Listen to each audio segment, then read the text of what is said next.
이 나르시시스트는 병적으로 과도한 자기애가 있기 때문에 자기는 항상 대단하고 특별한 사람이에요. 사람들이 사실을 얘기할 때 내 생각과 다를 때가 있을 수 있잖아요. 그럼 그걸 받아들이지 않습니다. 그 사실을 오히려 알려주면 정말 그래? 몰랐네?가 아니라 너가 나를 공격해? 이렇게 느끼고요. 바로 반격을 해요. 그래서 대화를 하다가 이 사람이 도대체 왜 화가 났는지 종잡을 수 없을 때가 있어요. 그리고 사람은 누구나 실수를 하잖아요. 아, 맞아. 제가 실수했습니다. 죄송해요. 다음에 조심할게요. 이렇게 이야기를 하고 보통 넘어가는데 나르시시스트는 어떨까요? 절대 잘못을 인정하지 않아요. 자기는 완벽한 사람이니까요. 그리고 오히려 그 실수를 얘기해준 그 사람 탓을 합니다. 그래서 이제 내로남불이라고 하는데요. 나는 남을 무시해도 되는 존재예요. 그런데 남들이 나한테 요만큼의 지적을 하거나 잘못을 얘기하면 그걸 참을 수 없어 하고 너가 감히 나를 공격해? 이렇게 받아들이는 게 특징입니다. 나르시시스트는 일단 본인 외에 모든 사람은 자기 아래예요. 그렇기 때문에 사람들을 존중한 하나의 독립된 인격체로 보지 않고요. 나의 이익을 위한 수단, 도구로 생각합니다. 그래서 사실 관계 초반에 러브 바밍이라고 해가지고 굉장히 급속도로 친해지고 막 잘해주고 하는 시기가 있어요. 그 시기에 사람들이 이제 많이 속거든요.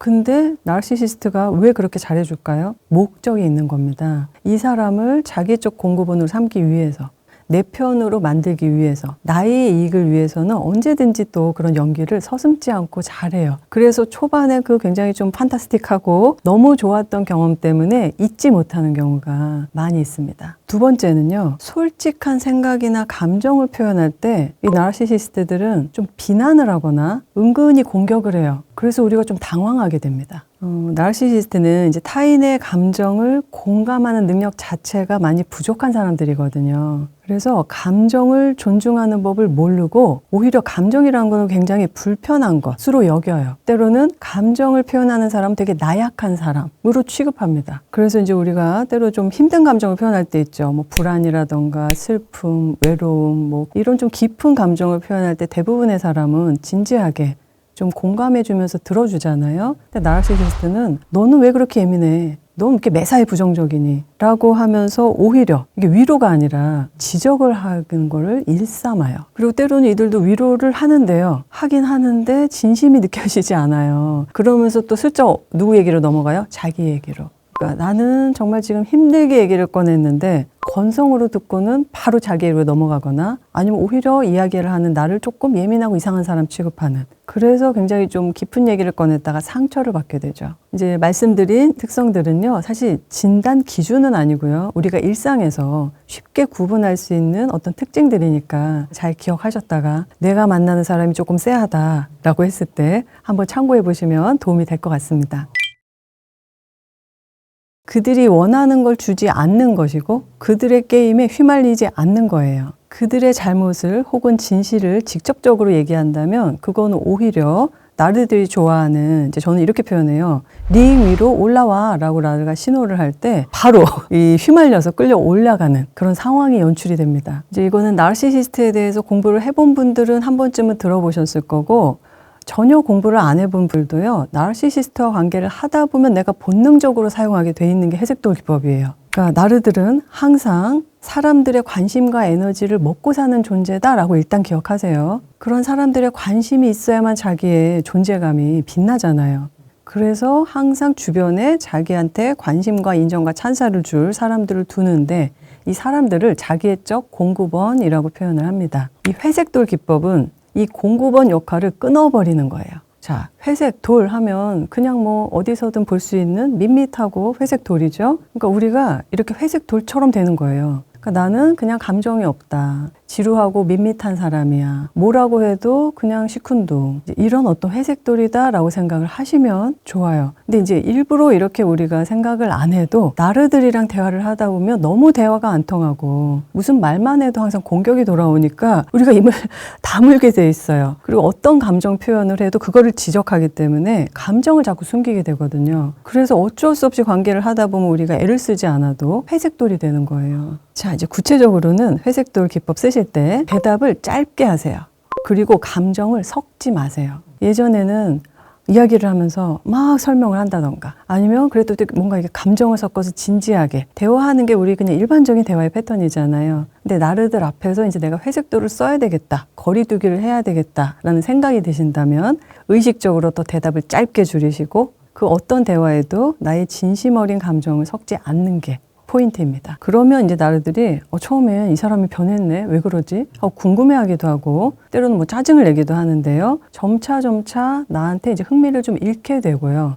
이 거리두기가 좀 성공적으로 진행되기도 합니다. 둘째는 이 나르들은요 항상 선을 잘 넘어요. 이제 당신의 경계를 끊임없이 무시하고 막 계속 침범하고 선을 넘을 텐데요. 이때 흥분하고 싸우면 안 됩니다. 이제 그건 뭐예요? 그들의 게임에 또 말려드는 거죠. 그래서 이것도 게임에 말려들게 막 끌어들이는 신호구나 라고 생각하시고 경계를 딱 설정을 하셔야 돼요. 근데 이 경계 설정을 할 때 말을 안 하면 모르겠죠. 그래서 말을 해야 되는데 이 말을 할 때에 어떤 중요한 포인트가 있어요. 예를 들면 그 사람의 행동을 지적하면서 그건 잘못됐고 이렇게 해야 돼 라고 이렇게 가르치듯이 하면 굉장히 반발을 하거든요. 그렇기 때문에 너가 이런 행동을 했구나. 그런데 나는 이렇게 할 거야. 너 생각은 그렇구나. 그런데 내 생각은 달라. 그러니까 이게 그 사람을 비난하거나 가르치려고 하는 게 아니라 그냥 그거를 그대로 인정하면서 나는 내 생각은 이래. 나의 행동은 이렇게 할 거야를 분명하게 얘기하는 거예요. 왜냐하면 말이 길어지면 길어질수록 또 어때요? 꼬투리를 잘 잡아요. 그리고 또 어떤 나의 기억을 막 흐리게 하는 혹은 논점을 흐리게 하는 그런 말들을 너무 잘하기 때문에 순간 우리가 이제 A를 얘기했다가 막 B, C에 가 있거든요. 그래서 분명하게 내가 생각을 딱 간결하게 전달한다라는 생각을 하셔야 됩니다. 그러니까 한마디로 그들의 말과 행동에 초점을 맞추면 반드시 말려들어요. 그렇기 때문에 그들의 말과 행동은 알겠어. 그런데 내 생각은 이거야. 내 행동은 이거야.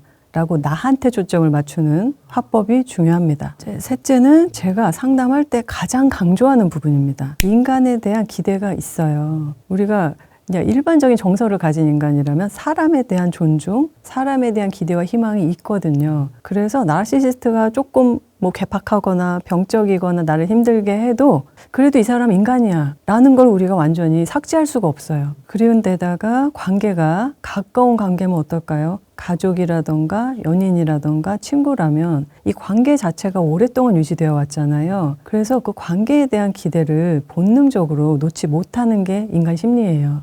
이제 내가 아직도 혹시 기대를 버리지 못한 건 아닐까? 라는 거를 이 신호로 한번 알아보실 수 있는데요. 나르시시스트의 말과 행동에 막 화가 난다? 그럼 내가 아직도 기대를 갖고 있는 겁니다. 이게 깨지니까 실망스러워서 화가 나는 거예요.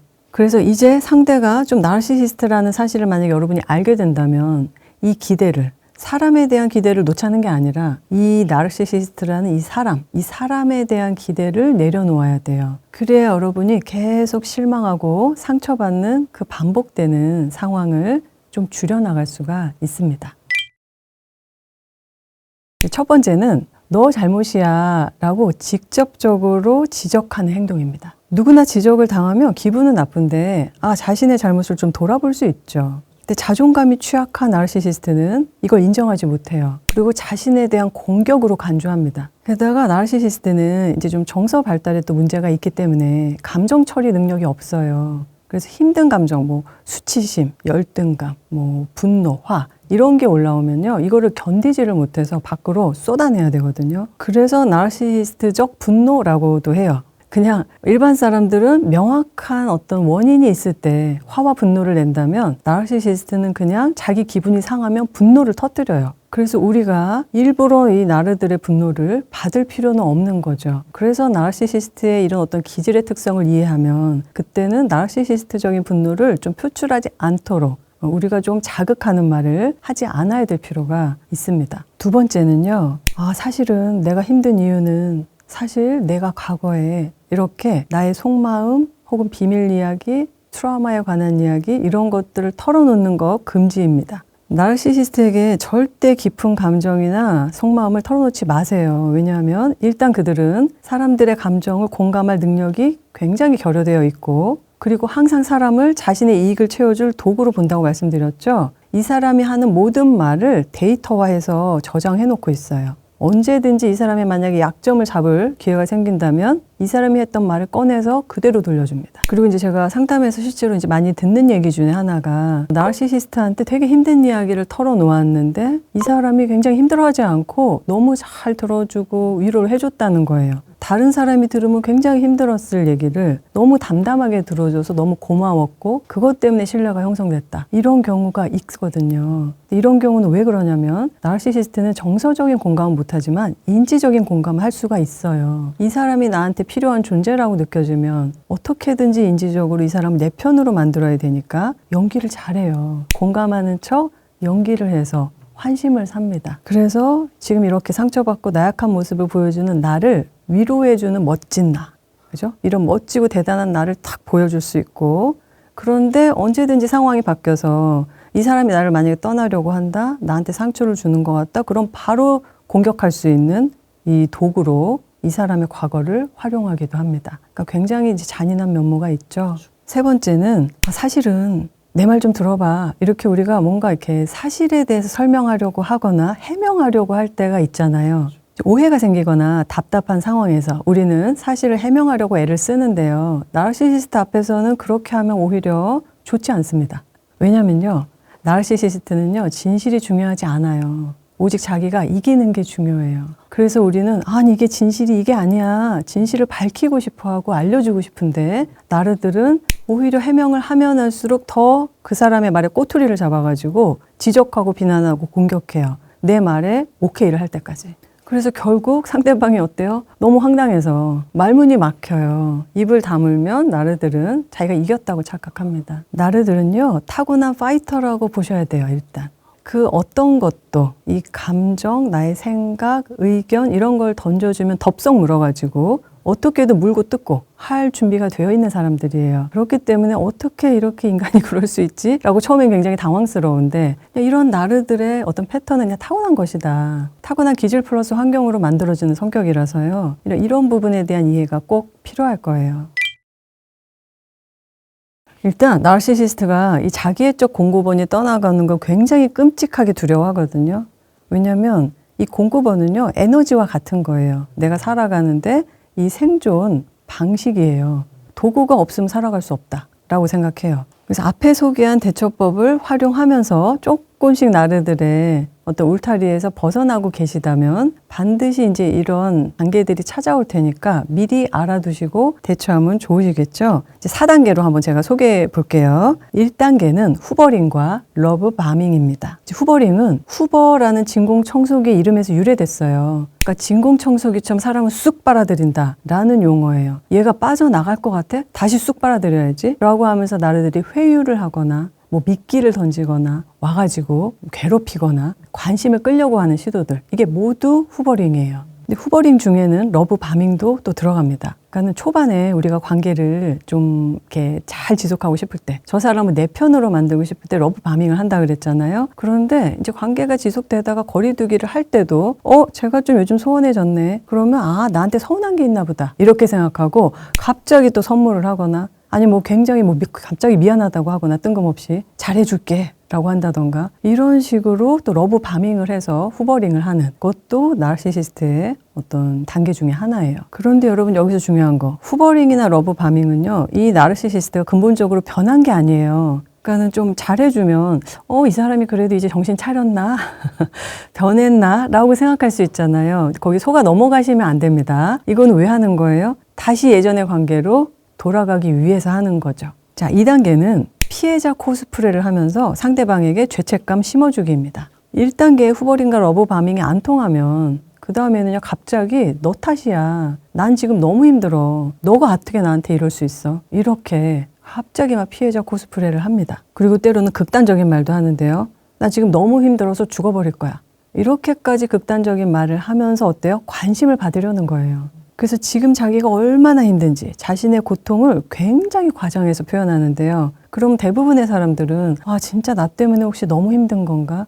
내가 좀 너무 했나? 아니면 정말 내가 예민하게 반응한 건가? 이 사람도 나약한 사람일 뿐인데 하면서 마음이 흔들릴 수 있죠. 여기서 흔들리시면 안 됩니다. 자, 3단계는 2단계까지 안 흔들리고 여러분이 많이 버텼다면 이 다음에는 나르시시스트가 주변을 공략하기 시작해요. 여러분의 친구나 동료나 가족, 그 주변 사람들에게 이상한 말을 퍼뜨리거나 소문을 내거나 정말 우리가 너무 상상할 수 없는 사실이 아닌 그런 말까지도 왜곡해서 지어내서 퍼뜨려요. 여기서 아마 여러분들은 굉장히 상상을 초월하는 나르시시스트의 면모를 보게 되실 텐데요. 여러분은 그냥 나쁜 사람, 아주 배신하는 사람, 나를 굉장히 괴롭히는 사람으로 만들어서 고립을 시켜서 결국 어때요? 돌아와. 고립을 시켜서 나밖에 없는 상황으로 다시 만들려는 수작입니다. 4단계는 분노와 공격성을 폭발하는 거예요. 이제 모든 방법이 안 통해. 이제 요즘에 나르시시스트 책이나 영상들로 공부하시는 분들이 많아요. 그래서 이거 다 알고 계세요. 다 알고 있어서 나 뭐 이 정도로는 안 돼, 안 넘어가. 그래서 정말 안 통한다고 느낄 때 나르들은 이제 최악의 발악을 하는 거예요. 이제 자기가 이제 완전히 통제권을 상실했다, 잃었다, 내가 힘이 없는 것 같아, 이렇게 느낄 때 나르들은 마치 장난감을 빼앗긴 어린아이들처럼 울부짖고 화를 내면서 어떻게든 다시 되찾으려고 애를 씁니다. 그래서 이 단계까지 안 가려면 어떻게 해야 되냐? 앞에 대처를 잘 하셔서 나르들과의 관계를 잘 정리를 하시는 게 좋습니다. 하지만 만약에 2단계까지 왔다 그러면요, 끝까지 공권력의 힘을 빌어서 끝까지 싸우셔야 되고요. 그리고 이 전문가와 함께 상담하고 법적인 자문을 받아서라도 여러분의 명예를 회복시키고 심리적인 보상도 받으셔야 합니다. 그래서 너무 두려워하지 말자. 나르들이 이런 방법들을 다 동원할 거라는 걸 미리 예상을 하고 우리가 마음의 준비를 한다면 충분히 방법은 있습니다.